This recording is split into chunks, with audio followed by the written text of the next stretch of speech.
नमस्कार दोस्तों, मैं प्रिंस सैनी आपका स्वागत करता हूं हमारे चैनल लर्न एंड ग्रो में। आज हम बात करेंगे mirror formula for convex mirror. इससे पहले हमने कनकेव मिरर के लिए मिरर फॉर्मूला निकाला था और उसके अंदर हमने देखा था कि रियल और वर्चुअल इमेज बनती थी जब हम ऑब्जेक्ट की पोजीशन को चेंज करते थे। कन्वेक्स मिरर में क्या है, इसके अंदर हमेशा वर्चुअल और इरेक्ट इमेज बनेगी, कोई भी पोजीशन हो ऑब्जेक्ट की। तो उसके लिए मिरर फॉर्मूला देखते हैं। तो यहाँ पर पहले तो हम एक स्फेरिकल मिरर ले लेते हैं जो कि है कन्वेक्स मिरर। कन्वेक्स मिरर होता है जिसकी जो सेंटर से अवे जो साइड होती है, बाहर वाली साइड होती है, वो रिफ्लेक्टिंग होती है, यानी कि बाहर वाली साइड रिफ्लेक्टिंग सरफेस है। अंदर एक सिल्वर जो है एक परत चढ़ाई होती है, या फिर ओपेक सरफेस आप इसको कह सकते हैं अंदर की तरफ, तो बाहर रिफ्लेक्टिंग है। तो यहाँ पर हम ले लेते हैं एक प्रिंसिपल एक्सिस और यहाँ पर ले लेते हैं एक ऑब्जेक्ट। तो मान लेते हैं कि जो ऑब्जेक्ट है ये हम ले लेते हैं कि ये ए बी हमारे पास ऑब्जेक्ट है और ए से जो है एक रे इंसिडेंट हो रही है इस कन्वेक्स मिरर के ऊपर। जब इससे टकराएगी तो वो रिफ्लेक्ट होगी। तो इस तरह से मान लेते हैं कि ये जो है parallel to the principal axis गई और यहाँ पर टकराई, तो यहाँ पर ये रिफ्लेक्ट हो गई। अब इसी तरह से एक और रे ले लेते हैं यहाँ पर, जो कि यहाँ पोल पर टकराई और रिफ्लेक्ट हुई। तो यहाँ पर क्या है, हमारे पास पोल है P। अब यहाँ पर ये हो गया incidence angle, angle of incidence कह लीजिए, और ये हो गया रिफ्लेक्टेड एंगल।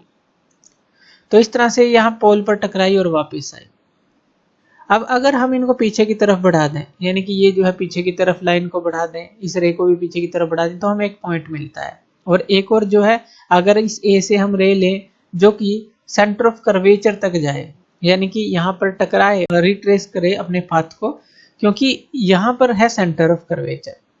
जब सेंटर ऑफ कर्वेचर जो है, अगर वहां से हम इसको पीछे की तरफ बढ़ाएंगे, मान लीजिए यहाँ पर ये टकराई और इसको हम पीछे की तरफ बढ़ाएं इस तरह से, तो ये जो है सेंटर ऑफ कर्वेचर पर कट करे यहाँ पर। तो इस तरह की जो रे है वो अपने पाथ को रिट्रेस क्यों करती है, क्योंकि सेंटर ऑफ कर्वेचर से अगर हम स्फेरिकल मिरर का देखेंगे कोई भी पॉइंट, वो नॉर्मल होता है। तो नॉर्मली टकराएगी तो वो अपने पाथ को रिट्रेस करेगी। तो ये हो गया सेंटर ऑफ कर्वेचर। यहाँ पर ये जो पॉइंट मिला हमें, यहाँ पर इमेज मिलती है और ये जो इमेज है हम इसको बोल देते हैं कि ये जो इमेज है ए डैश और बी डैश, ये इमेज हम ले लेते हैं। इतना क्लियर है। अब यहाँ पर जो है हम मिरर फॉर्मूला निकालेंगे। अब यहाँ पर देखिए, यहाँ से यहाँ तक का जो डिस्टेंस है, इमेज तक का डिस्टेंस, वो क्या होगा वो भी ले लेते हैं। ऑब्जेक्ट तक का डिस्टेंस भी ले लेते हैं। पी से ऑब्जेक्ट तक का जो डिस्टेंस है वो क्या होगा, u होगा। और इसी तरह से जो P से जो फोकस तक का डिस्टेंस है वो लेंगे। तो ये जो है फोकस कहाँ पर मिलेगा, जहाँ पर ये यहाँ पर ये टकराएगा। तो ये जो है फोकस तक का डिस्टेंस, इसको हम फोकल लेंथ बोलते हैं, स्मॉल f। उसके बाद P से जो इमेज तक का डिस्टेंस है वो ले लेते हैं, ये क्या होता है v। और P से सेंटर ऑफ कर्वेचर तक का डिस्टेंस ले लेते हैं, ये क्या होता है r, यानी कि रेडियस ऑफ कर्वेचर। ये सब कुछ हम डिस्कस कर चुके हैं। अब यहाँ पर हम दो ट्रायंगल ले लेते हैं। एक तो ट्रायंगल ले लेते हैं ए बी सी, ये वाली ट्रायंगल पूरी, और ए डैश बी डैश और जो सी है। और ट्रायंगल ले लेते हैं ई डैश बी डैश और सी। दोनों सिमिलर ट्रायंगल हैं, दोनों सिमिलर ट्रायंगल हैं, यानी कि जो ऑब्जेक्ट है और डिवाइड में, यानी कि ए डैश बी डैश जो कि इमेज है, ये आर्म जो है हम ले सकते हैं। और इसके साथ हम यहाँ पर क्या ले सकते हैं, जो बी सी है या सी बी कह लीजिए, डिवाइड में क्या ले सकते हैं, सी बी डैश, इस तरह से लिख सकते हैं। इसी तरह से दूसरी ट्रायंगल ले लेते हैं, एक ए बी पी ले लेते हैं और ए डैश बी डैश और पी ले लेते हैं।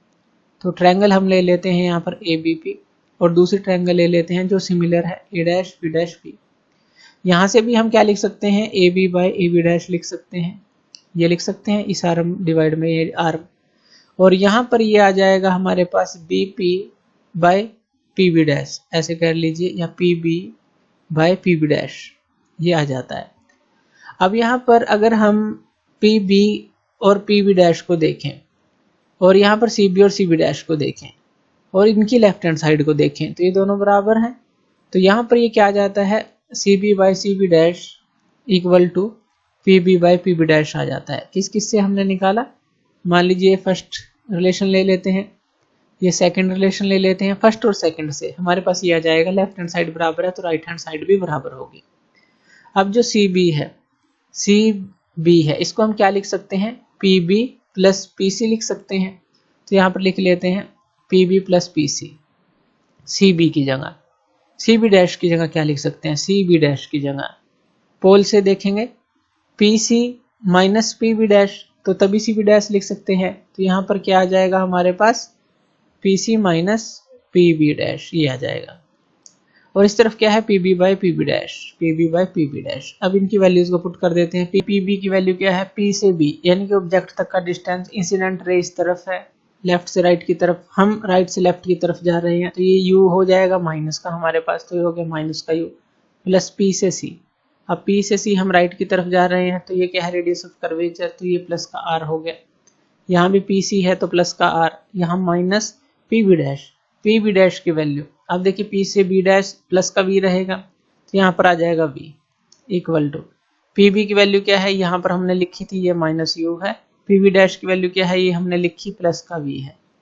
अब इसको क्रॉस मल्टीप्लाई कर लेते हैं, तो क्रॉस मल्टीप्लाई करके हमारे पास क्या आएगा वो यहाँ पर ले लेते हैं। v को यहाँ पर मल्टीप्लाई करेंगे तो माइनस का यू वी आ गया, v को यहाँ पर मल्टीप्लाई करेंगे प्लस का वी आर आ गया, r को यहाँ पर मल्टीप्लाई करेंगे माइनस का यू आर आ गया, v को यहाँ पर मल्टीप्लाई करेंगे माइनस वी और माइनस यू को ये क्या आ जाएगा, प्लस का यू वी आ गया।